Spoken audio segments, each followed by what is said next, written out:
Somos todo oídos. Bien, buenas noches a todos los presentes que aceptaron esta invitación. Gracias al doctor Amílcar Almanza también por permitirme compartir con ustedes este espacio. En el día de hoy, pues, la idea es abordar el tema de cómo es el manejo en forma aguda del edema cerebral en el paciente con una patología neurocrítica. Son aquellos pacientes que frecuentemente de una u otra manera nos llegan al servicio de urgencia o a la institución con compromiso del estado neurológico en forma aguda y que pues determinamos mediante varios mecanismos que está cursando con un edema cerebral. Entonces la idea el gran objetivo de la charla es que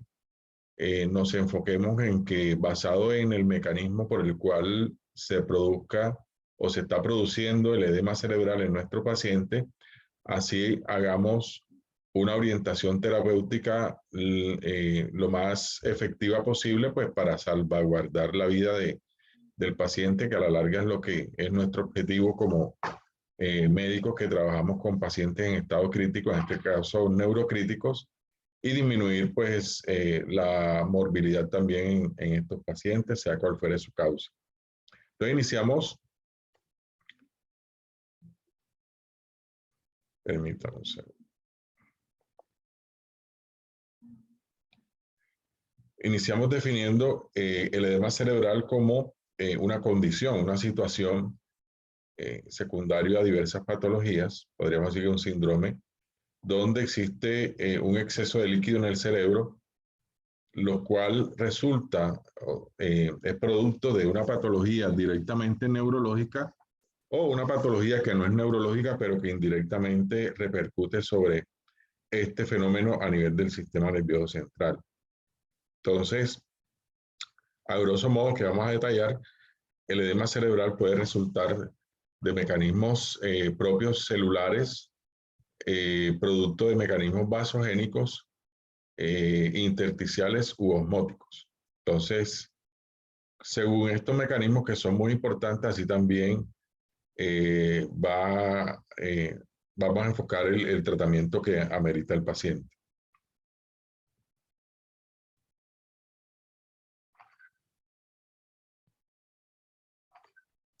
Entonces, como mencionamos, dentro de las causas neurológicas que principalmente nos llevan a un edema cerebral agudo, tenemos las causas tales como isquemia cerebral o los fenómenos ateroembólicos a nivel del sistema nervioso central, la hipoxia en los pacientes que sufren pues parada cardíaca, existen fenómenos hipóxicos que vamos a ver pues fisiopatológicamente llevan a edema cerebral, pacientes con trauma, lesiones ocupantes de espacio, infecciones y fenómenos hidrocefálicos que también conllevan a la producción de edema cerebral agudo.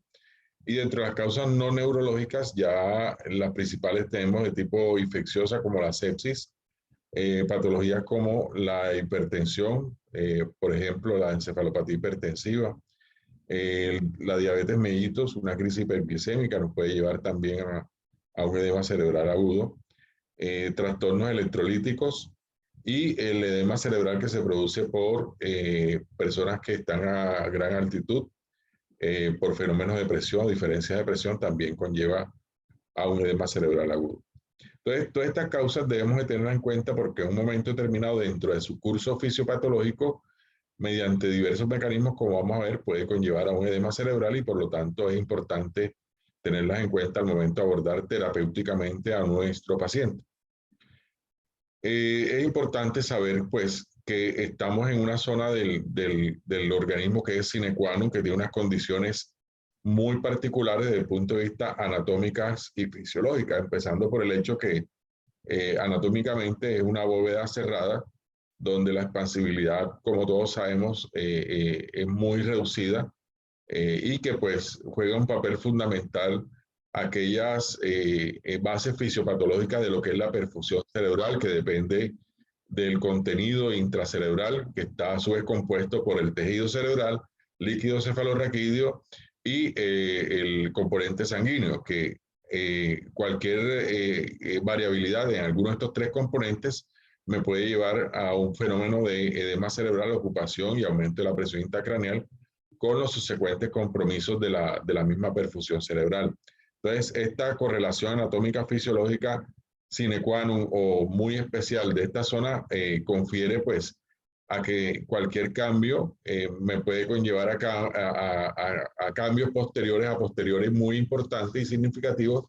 que pueden comprometer de forma rápida la vida del paciente y por lo tanto el actuar debe ser muy específico y muy exacto, tratando de no cometer el mínimo error pues para salvaguardar la vida de nuestro paciente. Es así que vemos la diferencia, por ejemplo, de los compartimientos de fluidos en el resto del organismo, donde tenemos principalmente el líquido intracelular y el extracelular. El intracelular, que más o menos constituye más de la mitad de lo que es el fluido a nivel del organismo, y el extracelular, que principalmente está constituido por el líquido intersticial y el plasma. En cambio, a nivel del sistema nervioso central, aparte de estos dos componentes, vemos que también existen otros componentes como lo es el líquido cefalorraquídeo, y que esta comunicación que se da acá, podríamos decir que en forma libre, cuando hablamos de extravasación del plasma al espacio extracelular, acá no se da de una manera tan liberal, porque existen barreras, como vamos a ver dentro de esta, la principal, la barrera hematoencefálica, que regula de una manera muy estricta el intercambio de moléculas y de líquidos entre lo que es el plasma y el fluido intersticial. En cambio, sí existe una comunicación directa de lo que es el espacio intersticial o el fluido intersticial con el líquido cefalorraquídeo. Y esta a su vez se comunica también de una forma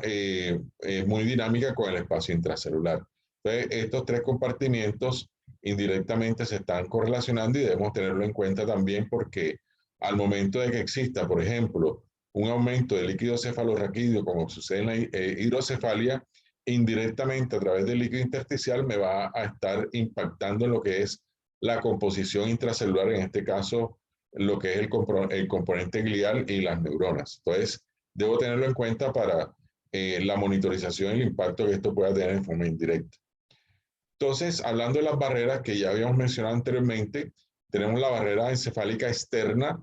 que más que todo es la barrera que existe entre lo que es el plasma y las meninges como barrera. En este caso, la principal constituyente de la barrera de las meninges es la aracnoides, en la cual existen unas uniones intercelulares que se comportan como filtros, actuando pues en lo que es el intercambio de plasma con el espacio intersticial que rodea, en este caso, a las células gliales. Tenemos la barrera del líquido cefalorraquídeo, que se produce entre lo que es los capilares y las células ependimarias que se encuentran alrededor de los ventrículos. Entonces también existen uniones intercelulares donde se da los fenómenos de filtro y de intercambio de moléculas y líquidos y fluidos entre estos dos espacios. Y la principal, que ya todos conocemos, que es la barrera hematoencefálica, donde existe a nivel del endotelio unas uniones que participan muy activamente en lo que es el intercambio, y también participan los podocitos o los pies de las células gliales, en las cuales existen unos canales muy importantes y relevantes, que son los canales de acuaporina 4, que son los que van también a participar en el intercambio. Entonces, ampliando mucho más esta barrera, vemos aquí el endotelio, la unión intercelular, en la cual normalmente en otras áreas del organismo existen un intercambio que se llama paracelular de lo que es iones, moléculas y fluido, pero en este caso no existe esa liberalidad de intercambio paracelular, debido a que estas uniones que vemos aquí descritas, donde existen una serie de moléculas como las claudinas, las caderinas, se encargan de hacer una filtración, no solo del líquido que proviene del espacio intravascular, sino también del intercambio paracelular que normalmente se da en otras partes del organismo. Y además de esta barrera, pues existe lo que es la membrana celular basal, donde si la ampliamos, existe una serie de moléculas y de proteínas, principalmente colágeno tipo 4, que son los que le dan también una consistencia de barrera y de filtro adicional a estas uniones intercelulares que además permiten la regularización del paso de moléculas, iones y fluidos. Además de esto, pues como mencionaba, existen lo que son los receptores de acuaporina 4, que también se constituyen otro filtro adicional de fluidos al interior de la célula, o sea, al espacio intracelular, y por lo tanto todo esto unido constituye la barrera hematoencefálica, que es la barrera que a la larga regulariza mucho el transporte en todo este espacio de lo que es iones, moléculas y fluidos. Entonces, esta es muy importante tenerla en cuenta porque son los mecanismos que se pierden en muchas de las patologías y que vamos a tener cuidado de manejar para ayudar a nuestros pacientes. Ya hablando de la clasificación de cómo se produce el edema cerebral, vemos aquí a grosso modo en este cuadro la clasificación y algunas características que nos permiten diferenciar de lo mismo. Este cuadro es muy relevante porque esto es lo que nos va a orientar de cómo es el manejo que vamos a dar a nuestro paciente pues para poder ayudarlo. Entonces, en el edema citotóxico, que es producido directamente a nivel del daño celular, se produce por un fallo metabólico, donde principalmente se perjudica lo que es el fallo de las bombas que se encuentran a nivel de la membrana, que regularizan mucho el intercambio de iones, y entonces este flujo de iones se va a ver afectado, así también como se afecta el flujo de iones, se pierde lo que es el equilibrio de la electronegatividad y permite también el flujo de agua al interior de la célula. Entonces, esto se produce principalmente en las noxas, como lo es la hipoxia. Ya entonces vemos el paciente que después de una parada cardiorrespiratoria, por la misma fenómenos hipóxicos y de reperfusión, se dañan estas bombas de intercambio y por lo tanto permiten el flujo libre de iones a nivel de las membranas de esta barrera hematoencefálica y por lo tanto se afecta los componentes muy delicados y muy regularizados de lo que es el espacio intracelular y el extracelular. Fenómenos isquémicos, trauma que también se puede producir, y en la falla hepática vemos el paciente con la encefalopatía hepática que se produce alteración del estado de conciencia. Esa alteración del estado de conciencia en el paciente cirrótico con una insuficiencia hepática aguda es debido al fallo de estas bombas, sobre todo en el caso de la acumulación de iones amonio que directamente producen un deterioro de estas bombas y del intercambio de iones y que nos llevan al paciente a un edema cerebral. Entonces, se localiza pues, en la materia gris y blanca y el estado de la barrera hematoencefálica en este caso está indente, el problema está a nivel celular. El edema vasogénico, donde hay una ruptura ya de la barrera hematoencefálica, por lo tanto, es lo que lo diferencia de todos los demás. Se pierde la integridad de la barrera hematoencefálica que veíamos acá a este nivel y de las uniones que se encuentran intercelulares a nivel del endotelio, característico que el glucocáliz, a diferencia del resto del sistema, en la barrera hematoencefálica es mucho más grueso y por lo tanto también participa activamente como parte de la barrera hematoencefálica. Entonces se pierde esta integridad y por lo tanto se afecta o se aumenta la permeabilidad. Se puede producir en muchas patologías que nosotros manejamos como lesiones ocupantes de espacio, fenómenos isquémicos, ACV isquémico, en el trauma, en fenómenos hemorrágicos. El edema intersticial hidrocefálico, que es por aumento de la presión a nivel del líquido cefalorraquídeo. Entonces existe un desbalance entre la producción y eliminación. En este caso hay un exudado trasependimario y estas patologías son las que principalmente nos producen. Y no menos importante, el osmótico, donde hay una alteración de la osmolaridad sérica con diferenciación de la osmolaridad del espacio extravascular, y entonces eso afecta la difusión de solutos y de agua a través de la barrera hematoencefálica. Entonces, las principales patologías que nos llevan a esto son estas, pero hay que tener en cuenta que este es un edema que muy frecuentemente lo podemos causar nosotros por el mal manejo de la administración de fluidos y de fármacos a estos pacientes neurocríticos. Entonces, es muy importante tenerlo en cuenta porque aquí también podríamos tener participación nosotros como médicos tratantes. Entonces vemos que las principales patologías que pues nosotros manejamos que producen edema cerebral, los eventos cardiocerebrovasculares, el trauma, que no es tan infrecuente en nuestro medio, las infecciones, alteraciones metabólicas como la crisis hiperglicémica, la encefalopatía hepática, etcétera, los fenómenos en el paciente renal. Entonces, el paciente tiene una encefalopatía urémica. Es por eso, por la alteración misma de electrolitos a nivel intravascular por la pérdida de equilibrio renal, pues conllevan una alteración también en la barrera hematoencefálica del paciente, el intercambio de iones y las lesiones ocupantes de espacio que afectan anatómicamente principalmente esta parte. Entonces, teniendo en cuenta estas patologías, las principales causas de edema, teniendo en cuenta cómo hace esto, es el edema vasogénico, y donde se afecta la barrera hematoencefálica, como veíamos, y el edema citotóxico, donde se afectan principalmente los intercambiadores iónicos a nivel de la membrana. Pero entonces, como mencionaba, tener en cuenta este enemigo oculto que está aquí, que a veces no lo tenemos muy en cuenta, pero que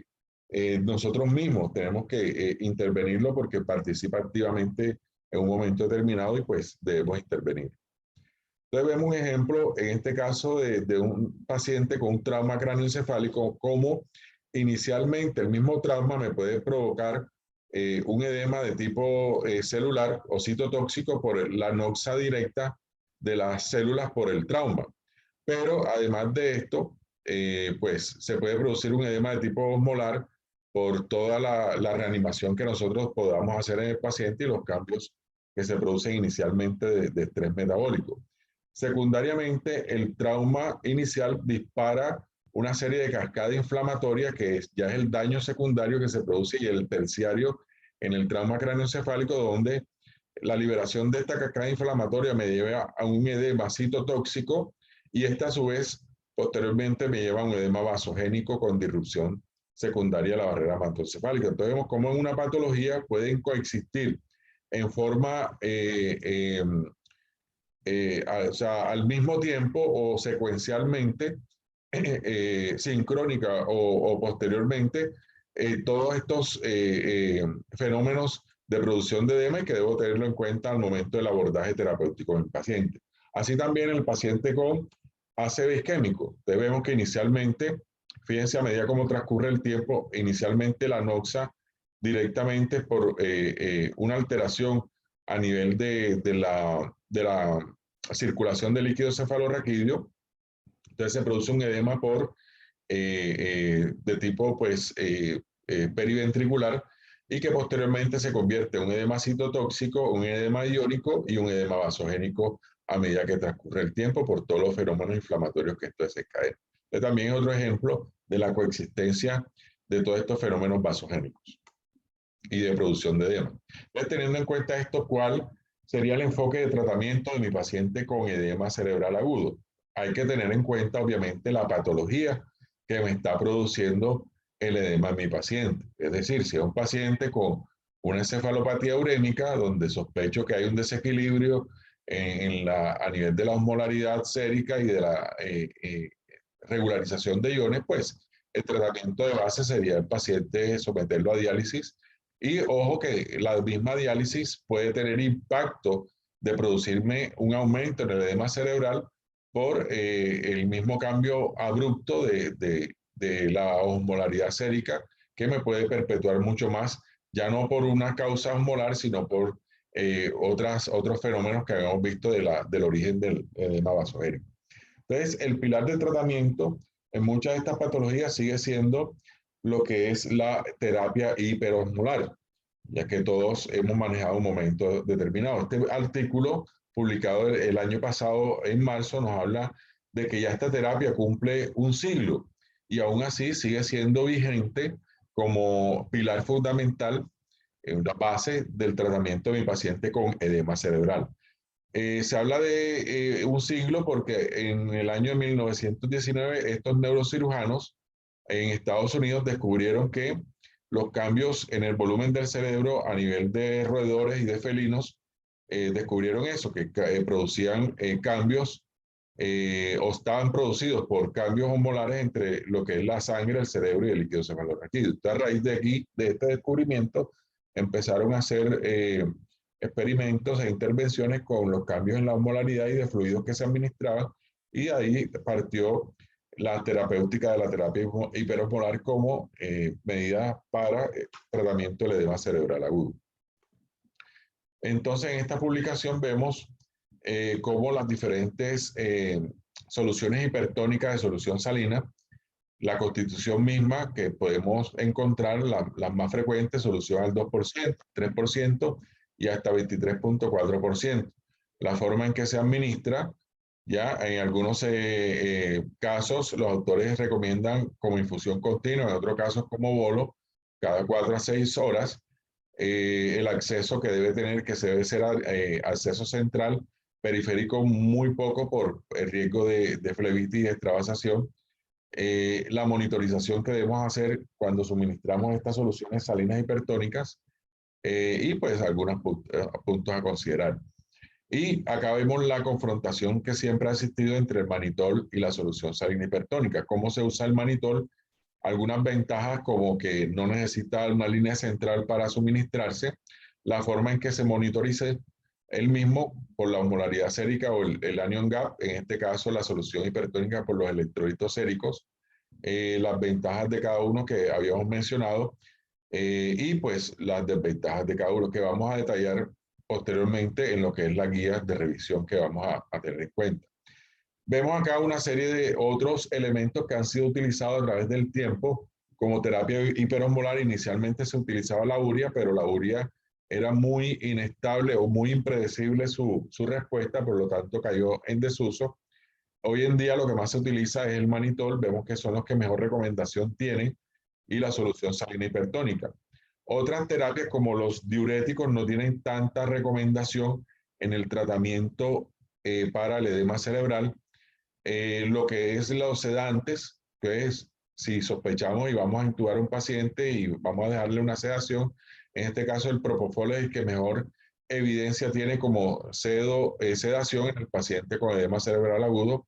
porque además disminuye la tasa metabólica. Los barbitúricos, que pues muy poco utilizamos en nuestro medio, la terapia con hipotermia y los esteroides que tienen ya muy específicas recomendaciones o indicaciones para este tipo de pacientes neurocríticos con edema cerebral.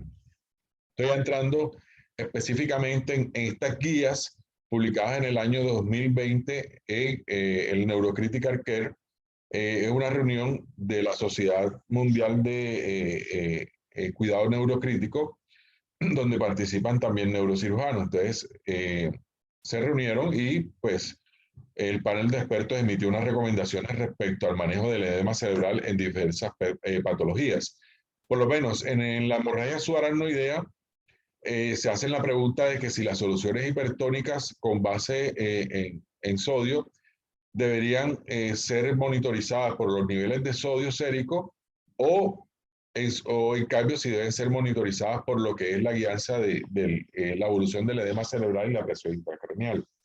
Y la otra pregunta que se hace en este escenario es si las soluciones hipertónicas guiadas por los niveles de sodio versus guiadas por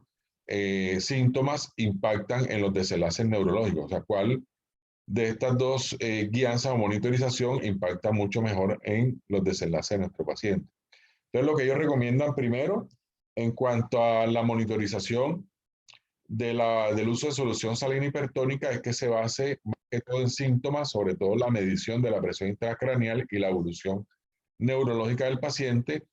al lugar, o sea, el cambio de guiarnos por los niveles de sodio sérico. Primero porque los expertos dicen que siempre los niveles de sodio sérico se van a elevar cuando utilizamos estas soluciones hipertónicas, es lo esperado, pero que no existe un punto de corte muy exacto o muy con bastante evidencia como para decir o dar una recomendación de que es los niveles de sodio que debemos alcanzar para ver el efecto de la disminución del edema cerebral. Lo que sí fue más evidente fue la disminución de la presión intracraneal en promedio entre 5 y 7 milímetros de mercurio en los pacientes que se les suministraba soluciones salinas hipertónicas. Por lo tanto, la recomendación es guiarnos en la estrategia por alguna herramienta que nos permita evaluar cómo está la presión intracraneal y cómo va el estado neurológico del paciente. Por lo tanto, obviamente la recomendación es que estos pacientes neurocríticos siempre deberíamos tenerlos monitorizados desde el punto de vista neurológico y poder medir la presión intracraneal, tener alguna herramienta, sea invasiva o no invasiva, de las diferentes que nosotros conocemos, sea ultrasonografía, sea imagenología, sea la secuencia de tener un catéter intracraneal que nos permita medir eso, o intraventricular, de alguna manera, pero para hacer el seguimiento de esto. Entonces, es mejor la guianza por esto que por los niveles séricos de sodio. Y sobre la evolución neurológica, pues los datos fueron muy limitados que se encontraron en la literatura y por lo tanto no se da o emite una recomendación de cuál de las dos medidas utilizar para monitorizar el uso de estas soluciones hipertónicas en nuestros pacientes para favorecer los desenlaces neurológicos en los mismos, o sea, da lo mismo. Entonces, debido a la evidencia insuficiente, el panel de expertos no pueden recomendar una estrategia de dosificación específica para las soluciones hipertónicas para mejorar los resultados neurológicos. Es decir, deja a libre escogencia al médico tratante cuál forma o cuál presentación de solución hipertónica utilizar, si utilizarla en infusión o en bolos, pero sí recomiendan hacer una monitorización mediante la presión intracerebral o el seguimiento estricto neurológico del paciente para ver el impacto del edema cerebral, sobre todo en el paciente con hemorragia subaracnoidea. En el paciente con trauma cráneoencefálico, los expertos hacen una pregunta: si es mejor la solución hipertónica versus el manitol en el impacto del manejo del edema cerebral. Y también el impacto de la evolución neurológica del paciente, o sea, si el paciente va a despertar, se va a mejorar el Glasgow, etcétera, etcétera. Entonces, en trauma cráneoencefálico, ellos hacen la recomendación, aunque no es muy elevada la evidencia, de preferir las soluciones hipertónicas sobre el manitol. ¿Por qué? Porque la evidencia muestra de que en los pacientes que utilizan soluciones hipertónicas, es un poquito más de ventaja en la duración del efecto antiedema de las soluciones hipertónicas sobre el manitol y además de eso un efecto desinflamatorio adicional que tiene las soluciones hipertónicas que no lo tiene el manitol. Además de eso, pues las ventajas de no producir o riesgo o menos riesgo de producir hipovolemia en el paciente y menos alteración o riesgo de lesión renal en el paciente que estamos utilizando, sobre todo manitol. Y lo otro es que no recomiendan ninguno de los dos de uno sobre otros en la expectativa de mejorar los resultados neurológicos. Quiere decir que ambos tuvieron el mismo desenlace de desempeño en los resultados neurológicos en el contexto del paciente con trauma craneoencefálico. Entonces, ellos sugieren que pues de entrada podríamos utilizar, si no tenemos un acceso central manitol, además de que cuando el manitol falla, podemos utilizar de rescate las soluciones hipertónicas para impactar en la resolución del edema cerebral. Lo otro es que el manitol es una alternativa en aquellos pacientes que no pueden recibir soluciones hipertónicas en trauma craneoencefálico, como aquellos que tienen lesiones muy graves, pacientes con hipernatremia, de entrada que no podemos ponerle más sodio al paciente porque vamos a empeorar todo el equilibrio electrolítico en el paciente, o los pacientes que tienen sobrecarga de volumen porque las soluciones hipertónicas tienden a aumentar la volemia. Entonces, en estos casos específicos deberíamos utilizar primeramente manitol. No se encontró evidencia de utilizar ninguna de estas dos estrategias en el ámbito prehospitalario. Es decir, el paciente en nuestro medio no es muy frecuente, pero si el paciente lo recoge la ambulancia en el sitio del accidente, entonces ellos evaluaron si era necesario, mientras llegaba el paciente a la institución de salud, irle poniendo manitol o solución hipertónica. Entonces no encontraron evidencia que esto impactara positivamente en los desenlaces neurológicos, por lo tanto, no lo recomiendan como medida profiláctica para el edema cerebral en trauma craneoencefálico. En cuanto a el ACV isquémico, también hacen las mismas preguntas: soluciones hipertónicas versus manitol en cuanto al manejo del edema y el impacto de evolución neurológica. Encontraron o recomiendan que se utilicen las dos indistintamente para el manejo del edema cerebral en los pacientes con ACV isquémico, igual la evidencia de calidad es baja, y no hay pues pruebas suficientes para recomendar alguno sobre otro para mejorar los resultados neurológicos. Entonces, cualquiera de las dos se pueden utilizar en el contexto de ACV isquémico. Recordemos que en TEC es mejor la solución hipertónica un poquito sobre el manitol. No quiere decir que el manitol no sirva. Y en ACV isquémico, pues los dos indistintamente. No se recomienda el uso profiláctico de manitol, sobre todo en el paciente con ACV para prevención de aparición de edema cerebral. Es muy importante tenerlo en cuenta. Solamente cuando evidenciemos que exista edema a nivel de las neuroimágenes o a nivel de la evaluación clínica o paraclínica de la presión intracraneal, pues deberíamos utilizar estas medidas antiedemas basadas en la terapia hiperosmolar. En hemorragia intracerebral, cualquiera que sea su tipo, indistintamente, llámese hematoma subdural o llámese hemorragia intraparenquimatosa, ellos hacen la pregunta de las soluciones hipertónicas versus manitol en el manejo de edema, pero también el uso de corticoides ya aparecen aquí, versus placebo en los resultados neurológicos. Vemos que en cuanto al uso de soluciones hipertónicas sobre manitol, se prefiere las soluciones hipertónicas, en este caso, al igual que en la hemorragia subaracnoidea, como veíamos, en el manejo del edema cerebral, aunque la evidencia sigue siendo muy baja calidad. Sugieren que la dosificación en bolo basado en los síntomas o el uso de una concentración específica de sodio sérico es una estrategia adecuada. O sea, se puede utilizar cualquiera de las dos monitorizaciones, sea basado en el sodio sérico o sea basado en los síntomas que evaluemos en el paciente con hemorragia intracerebral para la dosificación de la solución hipertónica que vayamos a utilizar. Casi siempre, pues, colocan más o menos unos niveles de sodio a tratar entre 145 y 155, como vamos a ver. Y no recomienda el panel de expertos el uso de corticoides para mejorar el resultado neurológico en los pacientes con hemorragia intracerebral. Vuelvo y repito, no se recomienda el uso de corticoides, sobre todo de dexametasona, que es lo que más vemos que se utiliza para mejorar el edema cerebral y el impacto neurológico en los pacientes con hemorragia intracerebral. Aumenta la mortalidad y el riesgo de complicaciones infecciosas, y es una recomendación fuerte que hace el panel de expertos. Espero que lo tengamos en cuenta. En meningitis o ya en el edema cerebral por enfermedades bacterianas como la meningitis principal representante, también nos hacen las mismas preguntas. Recomiendan el uso de dexametasona. Aquí sí hay evidencia previo al inicio de la terapia antimicrobiana, sobre todo para reducir las secuelas neurológicas causadas por el edema, como la hipoacusia en los pacientes con meningitis. Entonces se puede utilizar de estas dos maneras, como lo describe la guía, antes o con la primera dosis de antibiótico, y es una recomendación fuerte. No hay pruebas suficientes en meningitis bacteriana para determinar si las soluciones hipertónicas son mejores que el manitol, es decir, podemos utilizar cualquiera de los dos para reducir la presión intracraneal o el edema cerebral en los pacientes con esta situación. En pacientes con encefalopatía hepática, también preguntan si las soluciones hipertónicas son mejores versus el manitol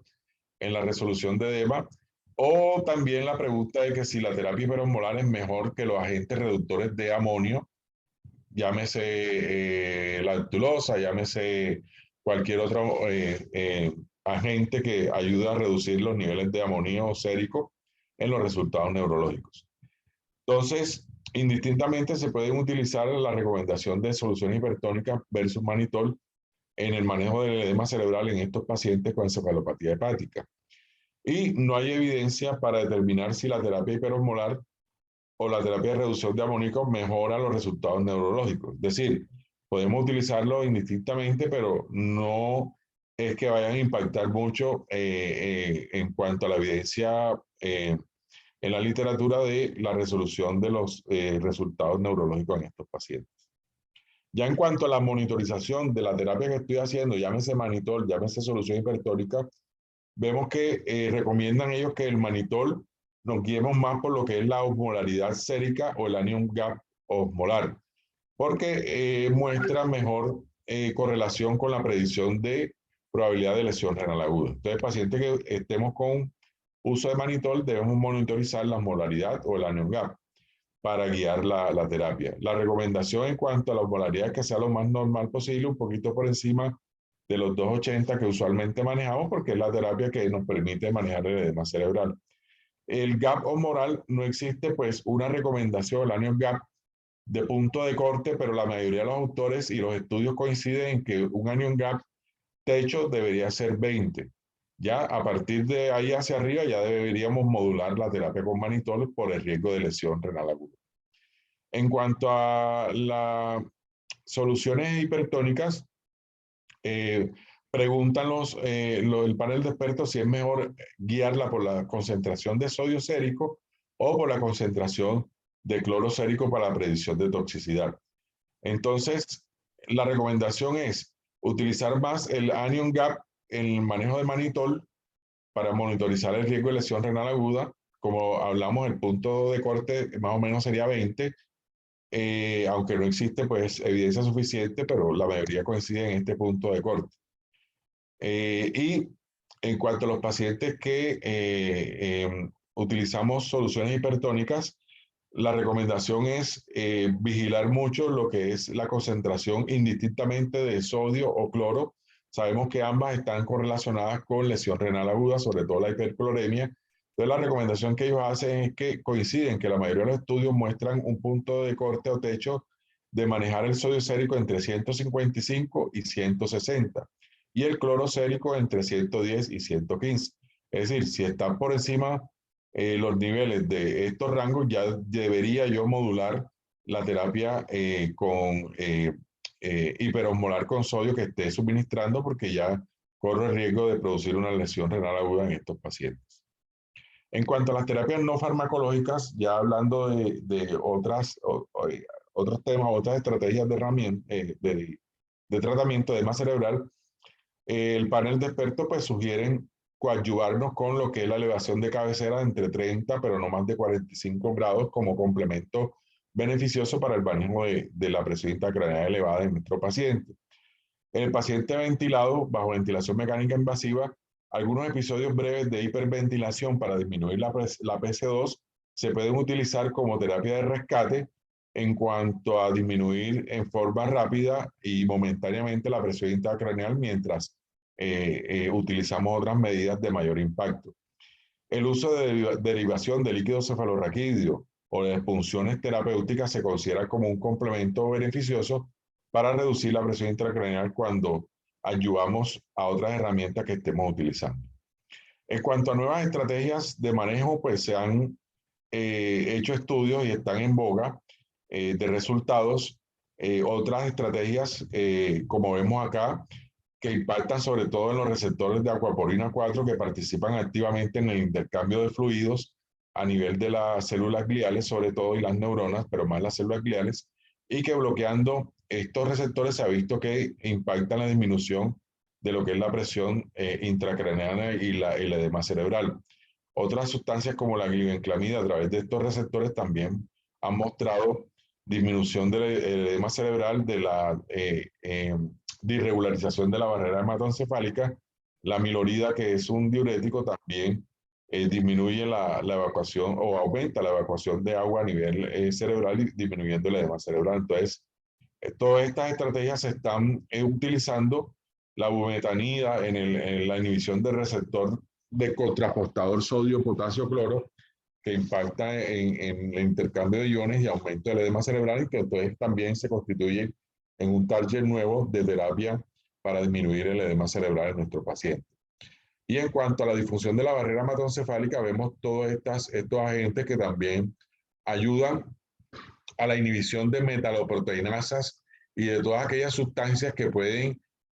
producir daño a nivel de las proteínas estructurales de la barrera hematoencefálica, como veíamos, y que por lo tanto nos puede ayudar a conservar esta barrera e impactar pues en la no aparición del edema cerebral de tipo pues, vasogénico o por difusión de la barrera hematoencefálica.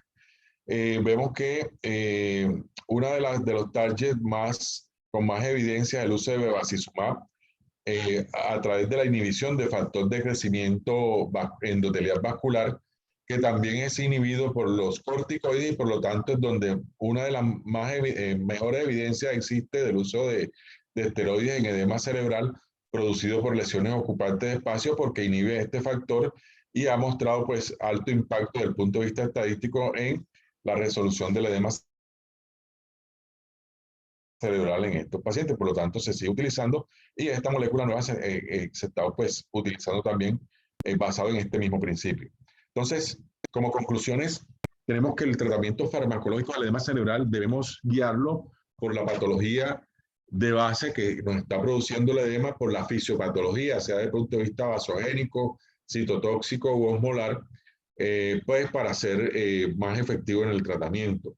La terapia hiperosmolar parece ser útil en disminuir la presión intracerebral y el edema en diversas patologías, pero lastimosamente no ha demostrado resultados o impacto en los resultados neurológicos a largo plazo de estos pacientes. Los esteroides muestran la evidencia que son útiles para reducir el edema cerebral en pacientes con meningitis, pero no en los pacientes con patología de sangrado intracerebral, que muchas veces pues, se utiliza para tal fin, porque aumenta la mortalidad y los efectos secundarios, sobre todo de tipo infecciosos y metabólicos. Y el uso de estos agentes, sobre todo la terapia hiperosmolar, amerita una estrecha vigilancia. Ya sabemos que en el manitol es preferible hacer la vigilancia con el anion gap y la terapia hiperosmolar con soluciones hipertónicas, llámese 2%, 3% o 23.6%, debemos guiarla sobre todo con las concentraciones séricas de sodio y cloro para disminuir el riesgo de lesión renal aguda e hipervolemia en estos pacientes. Les agradezco mucho su atención, su espacio y queda abierto a aportes, comentarios y preguntas.